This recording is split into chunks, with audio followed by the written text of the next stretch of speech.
যে ২ টা বেবিকে টুইন বলতাম, তাদের মধ্যে এই একজনকে নতুন পরিবারের হাতে তুলে দিলাম। কারণ বিদায় তো দিতেই হবে। বিদায়টা আসলে খুব কষ্টের। তারপরও কি করা বলেন? Hello everyone. ওকে নতুন পরিবারে দিয়ে দিব, তাই সুন্দর করে গোসল করিয়ে নখ কেটে তারপর হচ্ছে হেয়ার ড্রাই মেশিন দিয়ে ওকে একদম ফ্রেশ করে আপুর হাতে তুলে দিলাম। আপুটা হঠাৎ করেই নিতে এসেছে ওকে। আর এসেই বলতেছে যে, "আপু আমি আজকেই ওকে নিয়ে যাব।"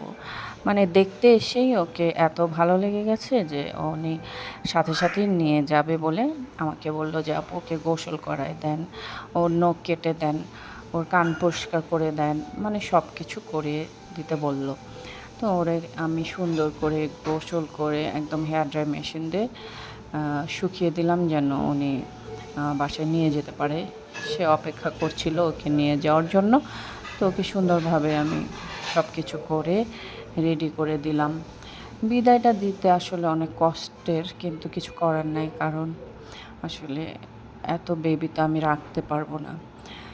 তো ওকে রেডি করে আপুর হাতে তুলে দিলাম। তো ভালো একটা পরিবারের কাছে দিয়ে দিলাম।